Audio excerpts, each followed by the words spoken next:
안녕하세요, 긍정이 여러분. 오늘은 건강 생활을 위해서 아주 간단하고 근데 아주 효과적인 운동이 되는 걷기에 대해서 이야기해 보려고 합니다. 걷는 것 그냥 일상에서도 하고 운동으로도 하고 다양한 방식으로 하시는데요. 어떤 분들은 걷기를 하고 집에 오면 종아리가 무겁고 발에 쥐가 나고 더 불편하신 분들이 계세요. 무릎도 아프고요. 그런데 어떤 분들은 운동이 된단 말이죠. 이 차이가 뭘까요? 운동이 되게 할 때는 포인트가 있습니다. 그 포인트를 하나씩 말씀드릴 건데 가장 간편한 방법은 껌 씹기를 같이 하시는 거예요. 껌 씹기와 유산소 운동이 만났을 때 다양한 시너지 효과가 있습니다. 어떻게 이 작은 습관이 운동이 되게 할지 몇 가지 연구를 기반으로 설명드려 볼게요. 먼저 껌 씹기가 어떤 면에서 도움이 될까요? 여러분들이 껌을 씹으실 때는 깨물근, 그리고 여기 아주 넓은 관자근, 그리고 가쪽 날개근, 앞쪽 날개근이 활성화가 됩니다. 특히 이 깨물근이 움직일 때 에너지 소모가 꽤 큰 걸로 되어 있고요. 이와 관련해서 아주 재미있는 연구가 있는데요. 영국 맨체스터 연구팀에서 이 연구가 시행이 되었고 무려 사이언스 어드밴스지에 실렸습니다. 그만큼 연구 과정이 정확했다는 이야기인데요. 껌을 씹을 때 에너지 소모량을 확인해 본 거예요. 참가자들이 매트리스에 편안하게 누워서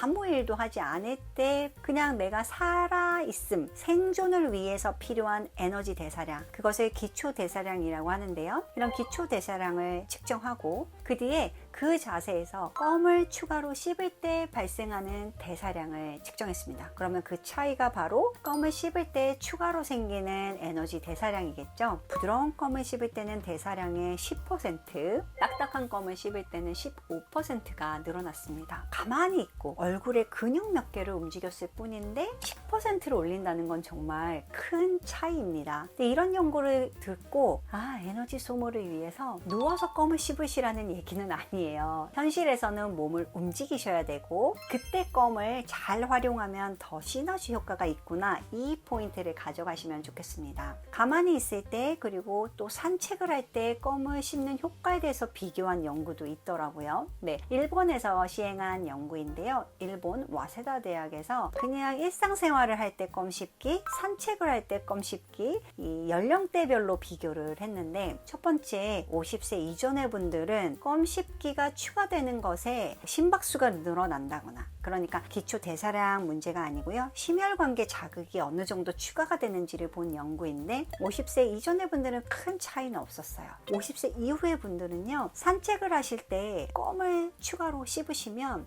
운동 효과가 훨씬 증가한다는 게 밝혀졌습니다. 심박수도 올라가고 산소 소모량도 많아진 거죠. 그래서 남녀 상관없이 50세 이상이신 분이라면 열심히 껌 씹기를 활용해서 걷기를 하시면 운동 효과가 더 커진다. 여기에 추가적으로 50세 이상의 남자분들은요, 그냥 일상생활 아니면 가만히 휴식을 취할 때 껌을 씹는 것으로도 심혈관계에 추가적인 이득이 있었다고 해요. 근데 그렇다고 항상 껌을 씹고 있을 수는 없겠죠. 하루 종일 껌을 씹으시면 턱이 정말 남아나질 않습니다. 그래서 현실에서는 여러분들이 걷기를 하실 때 껌을 잘 활용하시면 정말 좋을 것 같아요. 이 껌 씹기가 맨체스터 대학 연구에서는 기초 대사량의 차이를 봤고요. 와세다 대학 연구에서는 운동 효과, 그러니까 심혈관계 심폐기능의 변화를 봤는데 둘 다 껌 씹기가 꽤 운동 효과를 줬어요. 두 연구 모두 이 단순히 껌을 씹는 행위가 주는 효과보다는 리듬감을 주는 게 아주 포인트입니다. 껌을 여러분들이 씹을 때 보통 규칙적으로 씹으시거든요. 그 자체로 근육이 규칙적으로 움직이고 그 리듬에 맞춰서 걷기를 하게 되시니까 전신의 모든 근육이 운동으로 인지하게 되는 겁니다. 여기서 아주 중요한 포인트, 우리 몸은 규칙적이고 리듬이 있을 때 운동이라고 인식을 해요. 그러니까 똑같이 의자를 들더라도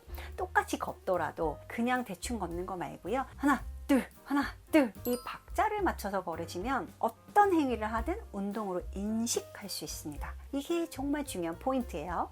그럼 어떤 껌을 활용해야 할까요? 우리의 한 걱정은 이 껌이 너무 달달하단 말입니다. 그래서 당뇨와 비만을 걱정하는 분들은 껌을 거의 씹지 않으세요. 그러니까 우리가 선택할 때는 당분이 적은 껌을 선택 해야겠죠. 가장 간단한 선택은 결국 자일리톨 무설탕 껌이 되겠습니다. 네, 자일리톨은 자연에서 발견되는 설탕 맛이 나는 알코올이죠. 달콤한 맛이 나는데 칼로리는 낮은 편입니다. 자일리톨 무설탕 껌을 드시고 혈당을 체크해보면 그렇게 올라가지 않아요. 거기에 추가적인 효과가 구강 내 박테리아의 성장을 억제해줍니다. 치아 건강에도 유익하다는 거죠. 그래서 뭐 광고에도 그런 얘기 나오잖아요. 어떤 나라에서는 자기 전에 이 자일리톨 껌을 씹고 잔다, 이런 광고 내용이 있을 정도인데, 자일리톨이 이제 박테리아가 번식할 때 설탕을 대사해야 되는데 설탕이 없다 보니 자일리톨을 대사해야 되고, 이 과정에서 잘 대사되지 못하니까 치아와 잇몸이 보호되고 충치를 예방하는 효과가 있습니다. 근데 자일리톨 섭취가 몇 가지 주의할 점이 있어요. 과도한 자일리톨 섭취는 우리 몸에서 설사, 복부 팽만감, 심한 분들은 구토와 같은 부작용을 유발합니다. 특히 이제 뭐 반려견들이나 이런 동물들한테는 또 심지어 독성을 띠기도 해요. 어린이들이 먹을 때도 아주 소량만 섭취하도록 해야 하고요. 애완동물은 접근할 수 없는 곳에 두어야 합니다. 이처럼 자일리톨 무설탕 껌이 치아 건강에도 탁월하고 또 걷는 데 활용하는 면에서도 좋은데, 그렇다고 하루에 10개, 20개 이렇게 씹을 수는 없습니다. 일반적으로 성인의 경우 하루 10g 이내, 가능하면 5g 정도, 이런 정도가 권장되는데요. 껌으로 환산하면 2개에서 4개 정도의 껌이 해당이 됩니다. 그러니까 2-3개 정도 씹는 게 적정량이라고 생각하시면 돼요. 따라서 쇼핑을 하시거나 아니면 진짜 걷는 운동을 하러 나가실 때 껌을 씹어서 한번 박자를 맞추셔서 얼굴 근육도 쓰시고 몸의 근육도 리듬에 맞춰서 한번 걸어보세요. 그러면 훨씬 운동 효과가 크고요. 또 노동이 되지 않기 때문에 근력 강화에도 도움이 되고 무릎도 보호가